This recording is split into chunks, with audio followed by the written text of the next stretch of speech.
Assalamualaikum warahmatullahi wabarakatuh. Salam sejahtera untuk kita semua. Kembali lagi dalam program Bitok Banjarmasin Pos bicara apa saja. Kali ini topik bahasan kita mengenai bagaimana memuliakan anak yatim, bagaimana mengelola anak yatim. Telah hadir bersama kita Abah Haji Jairullah Azhar. Beliau adalah pengasuh Istana Anak Yatim Darul Azhar Batu Licin. Dan kemudian juga dalam kesempatan yang hampir bersamaan di sekitar mungkin tanggal 7 sampai 9 Oktober nanti itu akan digelar Musyawarah Nasional Lembaga Kesejahteraan Sosial Anak dan Panti Sosial Anak kedua yang Kalimantan Selatan menjadi tuan rumah gitu. Nah, selamat datang Pak Jairullah Azhar. Assalamualaikum warahmatullahi wabarakatuh. Waalaikumsalam warahmatullahi wabarakatuh. Sehat Pak? Alhamdulillah. Alhamdulillah. Ini Pak, kita bincang-bincang santai Yeah. saja ini mengenai bagaimana kita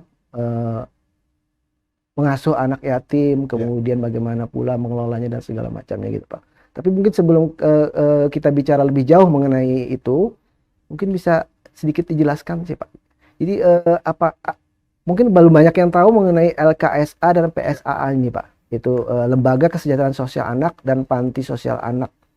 Ini bisa dijelaskan Pak, apa itu sih LKSA dan KSA? Jadi, terima kasih. Bismillahirrahmanirrahim. Jadi Lembaga Kesejahteraan Anak dan Lembaga Panti Sosial Anak ini memang sebuah wadah atau organisasi yang memang memberikan perhatian sekaligus ya bimbingan sekaligus pengayoman terhadap anak yatim khususnya, dan ini ada di Indonesia, di seluruh Indonesia. Dan memang kiprahnya memang baru sekitar mungkin sekitar 5 tahun terakhir. Dan insya Allah 789 ini itu dilaksanakan musyawarah nasional yang kedua. Tujuannya untuk kembali memantapkan tentang apa yang menjadi misi-misi, kemudian juga tentu apa yang akan menjadi program-program selanjutnya setelah mendapatkan berbagai pengalaman ya. Nah jadi selama ini kawan-kawan yang bergerak di lembaga ini memang secara langsung ya pada dasarnya di panti-panti asuhan ya. Tapi juga ada yang rumah yatim ya. Tapi kita di Batu Licin itu Istana Yatim. Berarti memang fokusnya anak yatim. Anak yatim. Fokusnya anak yatim. Karena memang anak-anak yatim ini di samping memang mereka membutuhkan perhatian, karena mereka sudah tidak punya orang tua, satu atau dua, tapi dalam konteks, artinya dalam konteks keyakinan agama kita, khususnya agama Islam, itu adalah sebuah kemuliaan ya. Bahwa ketika kita bersama anak yatim, insya Allah akan ada hidayah, berkah dari Allah dan syafaat dari Nabi besar Muhammad SAW. Tapi ini sendiri memang semua agama, jadi bukan hanya yang Muslim, non-Muslim, semua. Jadi kita ada anak yatim yang Islam, ada yang Hindu, ada yang Buddha, ada yang Kristen. Ya semua kita bersama-sama bergerak, dan tujuan kita adalah agar mereka kemudian nanti memang punya masa depan. Sehingga pendidikan yang sedang kita lakukan itu memang tujuannya ke sana. Walaupun keterbatasan dari kita-kita, teman-teman terutama di seluruh Indonesia ini memang ya mungkin baru sampai pada tingkatan memelihara di tingkat SD, SMP, SMA, tapi ada beberapa yang sampai perguruan tinggi. Nah ini yang sedang akan kita bahas bagaimana caranya, apalagi sampai sekarang ini belum masuk di dalam katakanlah ya kita berharap ada sebuah ketentuan di peraturan pemerintah agar kemudian ini menjadi bagian yang menjadi katakanlah ada lokasi anggaran dari APBN. Sekarang belum. Berarti selama ini karena ini kan lembaga sosial Pak ya. Lembaga sosial berarti sumber pendanaannya bagaimana Pak? Nah kalau sumber pendanaan ini masing-masing memang teman-teman panti ini pada umumnya kan mereka Pak adalah para pejuang ya. Jadi mereka dari masing-masing pribadi, ada juga yang mungkin berusaha untuk mengetuk artinya ya kedermawanan ya para pengusaha, mungkin ada keluarga yang memang berlebih Tapi ada juga yang memang ya sepenuhnya mereka yang menanggulangi. Dan alhamdulillah bisa berjalan. Dan itulah yang sekarang ini menjadi perhatian kita, karena memang ada yang memang tarafnya cukup bagus, karena memang pengelolanya memiliki kemampuan gitu. Ada juga yang memang masih relatif terbatas. Itulah salah satu penyebab sehingga kemudian kita ada keseriusan dan sampai pada hari insya Allah besok 789 itu akan laksanakan Munas, dan kebetulan diberikan kepercayaan pada kita, pada kami khususnya, dan kita laksanakan di Banjarmasin Munas, dan diikuti seluruh Indonesia. Pesertanya ada sampai tadi ada 581 orang peserta seluruh dari Indonesia. Ya. Insya Allah. Ini Munas kedua Pak ya, Munas LKSA dan PSA yang kedua. Harapannya Pak, mungkin yang mungkin juga jadi bahasan di Munas ini itu apa Pak? Jadi teman-teman itu sudah punya kesepakatan, karena sebelumnya kita 2 bulan yang lalu ada Rapim di Tanah Bumbu. Setelah Rapim kita sepakati Munas. Tadinya rencananya Munas di Padang, tapi mungkin ada berbagai hambatan, kemudian dipindahkan ke Banjarmasin. Apa yang akan kita bahas di sana seperti yang kami sampaikan tadi, tentu kita akan pertama membenahi organisasinya. Jadi kita akan memantapkan tentang apa yang menjadi tujuan, target, visi misinya, landasannya. Jadi ada ADRT yang akan kita benahi. Lalu kemudian yang kedua program. Nah, program khusus yang ingin kita lakukan seperti yang kami sampaikan tadi, kita berharap agar secara menyeluruh kita punya konsep yang sama tentang pembinaan pengelolaan anak yatim ini dari berbagai suku, agama.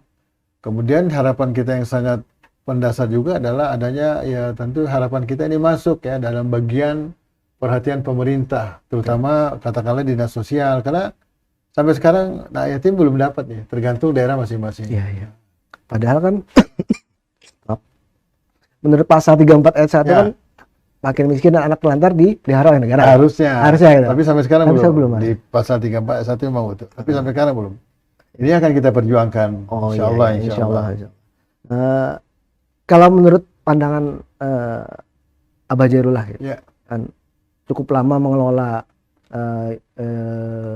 Istana Anak Yatim Nurul Azhar. Kemudian cukup lama juga berkecimpung dalam pengasuhan anak yatim ini kondisi anak yatim di Kalimantan Selatan dan Indonesia ini saat ini gimana? Secara umum menurut saya memang cukup luar biasa perjuangan kawan-kawan yang bergerak di pengelolaan anak yatim ini. Dan menurut saya itulah yang kemudian mendorong kita agar kemudian ada perhatian yang serius, karena di samping keluar biasa juga jatuh bangun lah teman-teman. Karena ada yang memang punya kekuatan, katakanlah ada usaha, tapi ada juga yang semata-mata mereka memang keikhlasan. Nah, kalau seperti saya sendiri, alhamdulillah memang diberikan kemudahan oleh Allah, bahkan bisa membangun istana, dan anak saya itu lumayan Jadi sekarang ini sudah ada 44 yang S2, 300 lebih S1 di luar negeri, dalam negeri Dan kebetulan saya juga punya kampus di Banjarmasin, ada 7 kan, di Tanah Bumbu itu ada juga 1 kampus, tapi pendidikan mulai TK, SD, SMP, SMA itu juga ada. Banjarmasin juga ada. Sehingga anak ini sekolah dan sepenuhnya itu menjadi tanggungan kita. Nah, jadi memang menurut saya memang luar biasa mereka Pengalaman saya menunjukkan bahwa mereka ini luar biasa Ada kelebihan Jadi bahkan di Istana Yatim itu sendiri sekarang anak-anak kita itu menghafal Quran aja itu hanya dengan waktu 3 bulan. 3 bulan 30 juz itu. 30 juz. 30 juz Tapi memang yang sudah SMP kelas 3, SMA kelas 1 lah yang memang agak matang dewasa. Karena itu diporsil betul. Nah, jadi anak-anak ini luar biasa, dan ini kan kalau menurut sebuah penelitian kalau dihafal Quran pasti cerdas. IQ-nya pasti insya Allah mungkin jenius super jenius. Nah, sehingga ini yang kemudian semakin motivasi kita bahwa ini di samping memang perintah agama tapi juga kita merasakan ini adalah anak yang memang harus kita perhatikan. Dan saya merasakan betul selama ini sudah puluhan tahun sejak tahun 1980 sampai sekarang punya anak banyak ini ribuan itu. Dan dari segala suku, mulai dari Irian, Papua, Padang, Sumatera, Sulawesi, NTT, NTB, Jawa, Timur Barat, Selatan, semuanya. Alhamdulillah, ya luar biasa. Dan mereka rata-rata ya sekolahnya berhasil. Jadi menurut saya satu hal yang juga harus diprogramkan nanti diputuskan dalam Munas itu adalah harus ada kejelasan pendidikan.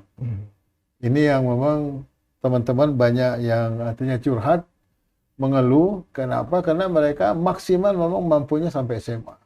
Nah, padahal kalau SMA kan ini ya katakanlah relatif tanggung ini kan. Harapan kita memang bisa mereka selesai perguruan tinggi, sehingga akhirnya mereka bisa menentukan nasib mereka pada saatnya. Artinya mereka bisa mandiri, ya insya Allah bisa bermanfaat buat agama, bangsa, buat negara, yang keluarga. Itulah target-targetnya. Cita-cita luhur ya insya Allah yang ingin kita lakukan. Amin, amin. Ini menarik sekali Pak pembicaraan kita mengenai bagaimana kita mengasuh anak yatim. Mungkin sebelum break kita infokan bahwa setelah jeda break saya ingin lebih jauh nih mengetahui bagaimana sih pengasuhan anak yatim di Darul Azhar Batu Licin. Tapi sebelum itu kita jeda break dulu Pak. Jangan kemana-mana, Bitok akan kembali setelah yang satu ini.